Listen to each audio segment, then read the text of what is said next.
नमस्कार, प्रभात साक्षी news centre पर आप सभी का स्वागत है। उत्तर प्रदेश के मुख्यमंत्री योगी आदित्यनाथ आज लगातार दूसरे दिन जम्मू कश्मीर में पार्टी के प्रचार के लिए पहुंचे। हम आपको बता दें कि रामनगर और कठुआ में योगी आदित्यनाथ ने रैलियों को संबोधित किया और इस दौरान पाकिस्तान पर जमकर निशाना साधा। उन्होंने कहा कि आतंकवाद और सिंधु जल का प्रवाह साथ साथ नहीं चल सकता। योगी आदित्यनाथ ने साफ कहा कि पाकिस्तान के हाथ में कटोरा तो आ चुका है, वो भीख मांग रहा है और अब वो पानी के लिए भी तरसेगा। इसके साथ ही योगी आदित्यनाथ ने महबूबा मुफ्ती, उमर अब्दुल्ला, फारूक अब्दुल्ला पर भी जमकर निशाना साधा।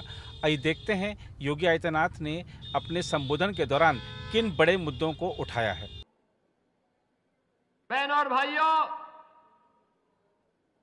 ये जनपद वही जनपद है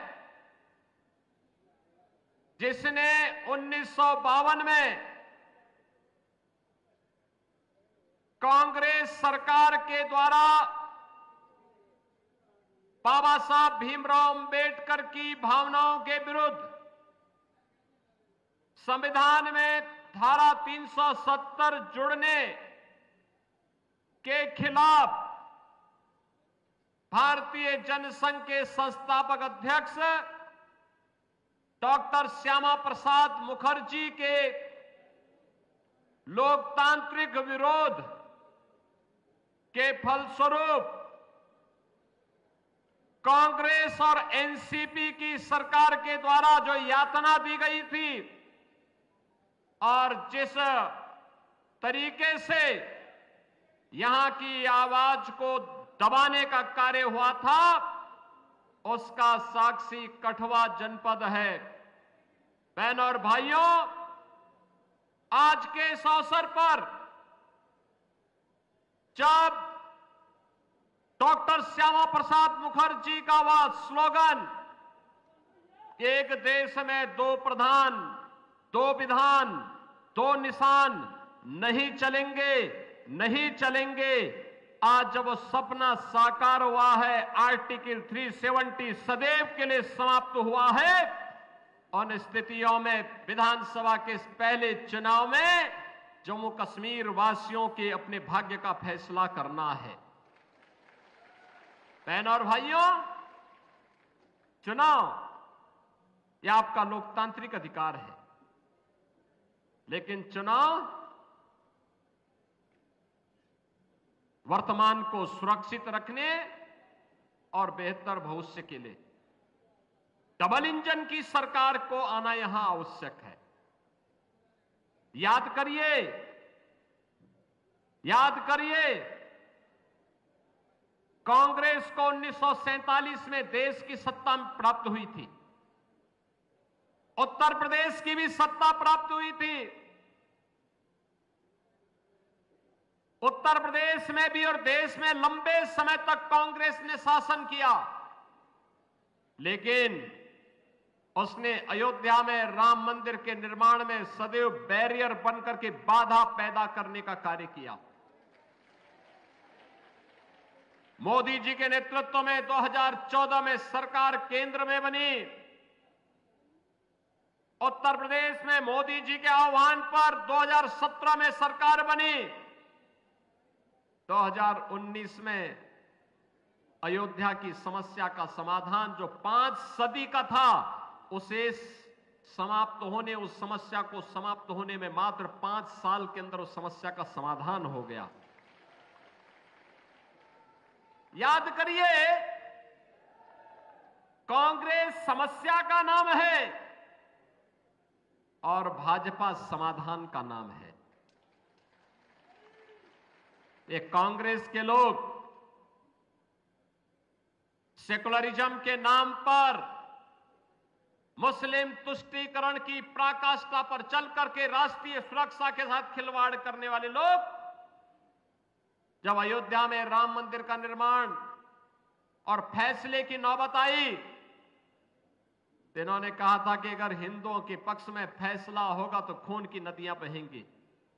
मैंने कहा भी चिंता मत करो, एक वहां पे मच्छर नहीं मरने वाला है।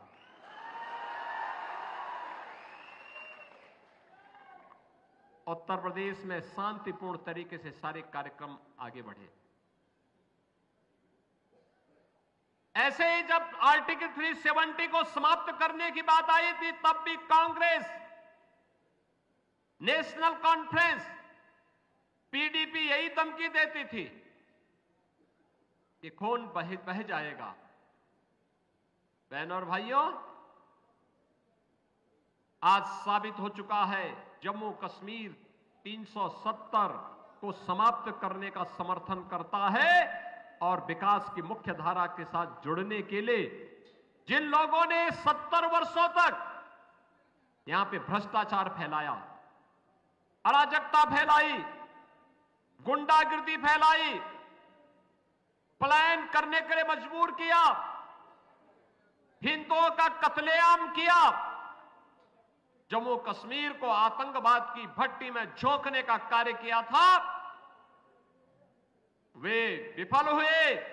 जम्मू कश्मीर की जनता जनार्दन सफल हुई जब विकास की प्रक्रिया के साथ, तेजी के साथ आज जम्मू कश्मीर राज्य आगे बढ़ रहा है।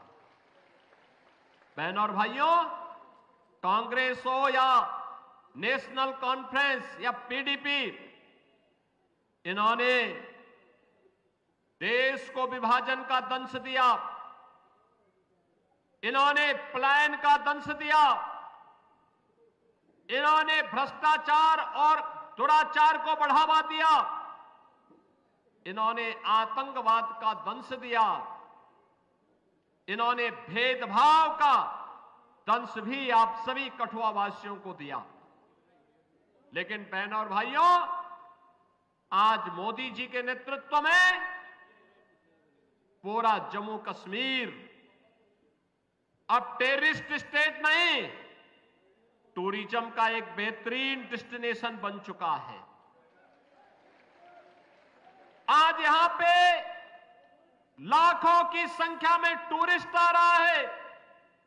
2 चरणों के चुनाव है, दुनिया भर के लोग देखने के लिए आ रहे हैं। जम्मू कश्मीर के बारे में जो लोग गलतफहमी पैदा करते थे, आज वहां के लोग भारी संख्या में मतदान करने के लिए निकल रहे हैं। बहनों और भाइयों, ये जो विश्वास है, विकास का है, सुरक्षा का है, भ्रष्टाचार पर प्रहार का है। और इसीलिए हम कहने के लिए आए हैं, ये डबल इंजन की सरकार की ताकत क्या होती है। कनेक्टिविटी बेहतर हुई है। रेलवे में वंदे भारत जैसी वर्ल्ड क्लास ट्रेन आज जम्मू से दिल्ली के बीच में प्रारंभ हो गई है। एयर कनेक्टिविटी बेहतर हुई है। कहीं हाईवे, कहीं रेलवे, कहीं रोपवे, कहीं पर दुनिया का सबसे ऊंचा ब्रिज का निर्माण हो रहा है, तो कहीं टनल का निर्माण भी हो रहा है। यहां पे आज आईआईटी बन रही है, आईएम बन रहे हैं, एम्स बन रहे हैं, 1 डिस्ट्रिक्ट 1 मेडिकल कॉलेज के निर्माण का सपना साकार हो रहा है। हर गरीब के हाथ को कार्य है, हर किसान के खेत को पानी देने की व्यवस्था भी हो रही है। बहनों और भाइयों, याद करिए, आपके पैसे से कांग्रेस के लोग, नेशनल कॉन्फ्रेंस और पीडीपी के लोग मौज करते थे, मुख्यमंत्री बनते थे जम्मू कश्मीर का, और साल में 8 महीने यूरोप और इंग्लैंड में व्यतीत करते थे। 4 महीने जो बचते थे, उनमें से 3 महीने दिल्ली में रहते थे। 1 महीने में क्या जम्मू कश्मीर के बारे में सोचते? जम्मू कश्मीर उनके एजेंडे में कभी नहीं था। यही कारण था, गरीब को आवास नहीं मिल पाया, गरीब को स्वास्थ्य की सुविधा नहीं मिल पाई, गरीबों को कोई सुविधाएं नहीं मिल पाई। इन्होंने तो दलितों का अपमान किया। बाबा साहब भीमराव अंबेडकर के द्वारा बनाए गए संविधान को इन्होंने अपमानित करने का कार्य किया। इन लोगों ने आरक्षण के नियमों की ध्वजियां उड़ा करके उसे अपना जन्मसिद्ध अधिकार समझ लिया था कि यहां पे दलितों के लिए, यहां पर पहाड़ियों के लिए, यहां पे गुज्जरों के लिए, यहां पर बकरवालों के लिए कोई आरक्षण नहीं होना चाहिए, यही कांग्रेस, एनसी और पीडीपी करती रही। बहन और भाइयों, आज आप देख रहे होंगे अयोध्या में रामलला विराजमान हुए तो अयोध्या का इंटरनेशनल एयरपोर्ट का निर्माण भी अयोध्या में हुआ और इंटरनेशनल एयरपोर्ट का नामकरण महर्षि वाल्मीकि के नाम पर किया गया। यह है भारतीय जनता पार्टी और मोदी जी का विजन। मैं आज आप सबसे यही कहने के लिए आया हूं, बहनों और भाइयों, ये कांग्रेस और एनसी या फिर पीडीपी जो कहती है कि सत्ता में आए तो कहते हैं कि सत्ता में आए तो 370 को फिर से बहाल करेंगे, यानी 370 को बहाल करने का मतलब जम्मू कश्मीर को फिर से आतंकवाद की भट्टी में झोंकना। क्या जम्मू कश्मीर की जनता या कठुआ की जनता इसको स्वीकार करेगी? क्या आप इसको स्वीकार करेंगे? क्या यहां के नौजवानों के भविष्य के साथ खिलवाड़ होने देंगे? क्या यहां की बहनों की सम्मान के विरुद्ध कोई आचरण किसी राजनीतिक दल को करने देंगे? बहनों और भाइयों, डबल इंजन की सरकार डबल स्पीड के साथ विकास के साथ जुड़ रही है। आज पूरे भारत के अंदर आप देख रहे होंगे 80 करोड़ लोग फ्री में राशन की सुविधा का लाभ प्राप्त कर रहे हैं। 60 करोड़ लोग 5 लाख रुपए सालाना आयुष्मान भारत की सुविधा का लाभ प्राप्त कर रहे हैं। 12 करोड़ गरीबों के घर में शौचालय बन गए हैं। बहनों और भाइयों, 12 करोड़ किसानों को किसान सम्मान निधि का लाभ प्राप्त हो रहा है। यही नहीं, 4 करोड़ गरीबों के आवास बन गए हैं। 10 करोड़ घरों में उज्ज्वला योजना के कनेक्शन पहुंच गए हैं। सबका साथ और सबके विकास के साथ साथ मोदी जी ने सबको आज सुरक्षा भी प्रदान की है। लेकिन अगर कोई पाकिस्तान की सह पर, अब कोई पाकिस्तान की सह पर भारत के अंदर आतंकवाद की नर्सरी को फैलाने का कार्य करेगा तो उसके लिए दो टूक जवाब भी है कि अगर आतंकवाद फैलाओगे तो न तो ढकने के लिए कफन का कपड़ा मिलेगा और न दफन करने के लिए 2 गज जमीन ही नसीब हो पाएगी। बहनों और भाइयों, भारतीय जनता पार्टी बहुत मजबूती के साथ कहती है कि हमें विकास, सुरक्षा और सुशासन के लिए जम्मू कश्मीर में भाजपा चाहिए। भारतीय जनता पार्टी का यह संकल्प बिना सिंध के हिंद कहां है, रावी बिन पंजाब नहीं, गंगा आखिर खुश कैसे हो जब तक संग चीनाव नहीं है। और बहनों और भाइयों, इसी विश्वास के साथ आज हम सब आपके पास आए हैं। ये जो कांग्रेस, एनसी और पीडीपी ने विभाजन का दंश दिया है, आतंकवाद का दंश दिया है, पलायन का और भेदभाव का दंश दिया था, इससे मुक्ति का एकमात्र उपचार है भाजपा, भाजपा केवल और भाजपा, केवल एकमात्र उपचार है। आज पाकिस्तान की हालत आप देख रहे होंगे, क्या हाल हो गए हैं पाकिस्तान में। भीख का कटोरा लेकर के घूम रहा है। बहनों और भाइयों, वहां की हुकूमत ने वहां के लोगों को कहां पहुंचा दिया है, यह किसी से छुपा हुआ नहीं है। और इसीलिए आज मैं आपसे कहने के लिए आया हूं, आज जो स्थिति वहां उन्होंने पैदा की है, उसको देखते हुए अब तो बलूचिस्तान भी कह रहा है कि पाकिस्तानी हमें विदेशी कहते हैं तो हमें अब पाकिस्तान में नहीं रहना है। और जम्मू कश्मीर का चुनाव इस महीने में महत्वपूर्ण होने जा रहा है। अभी तो पाकिस्तान के हाथ में कटोरा ही आया है और अब तो मोदी जी ने कह दिया है कि water and terrorism don't flow together, यानी आतंकवाद और सिंधु नदी का जल प्रवाह साथ साथ नहीं चल सकते, साथ साथ नहीं चल सकते। ये पाकिस्तान परस्त आतंकी भी जानते हैं कि आतंकवाद की कीमत पाकिस्तान को किस रूप में चुकानी पड़ेगी। 3 भागों में बंट जाएगा, पाकिस्तान का अता पता नहीं लगेगा। और इसीलिए आपसे कहने के लिए आए हैं, जम्मू कश्मीर में भाजपा की सरकार बनाइए। पाक अधिकृत कश्मीर तैयार बैठा है भारत में विलय होने के लिए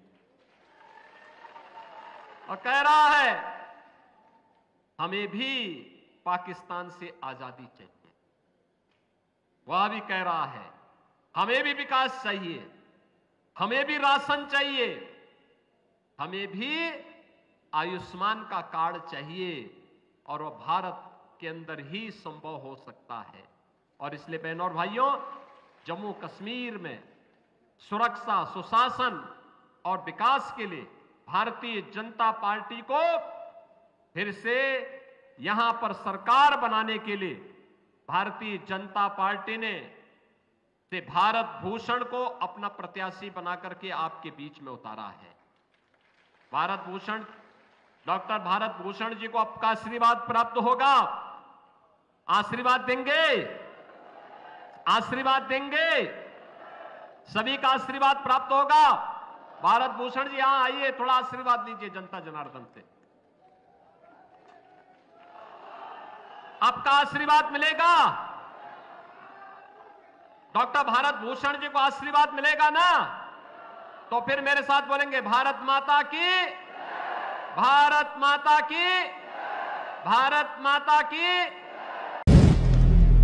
अगर आप भी लेना चाहते हैं देश दुनिया की तमाम जानकारी तो आज ही सब्सक्राइब करें हमारे चैनल को। साथ ही नीचे दिए बेल आइकन को जरूर दबाएं ताकि हर अपडेट आप तक पहुंच सके।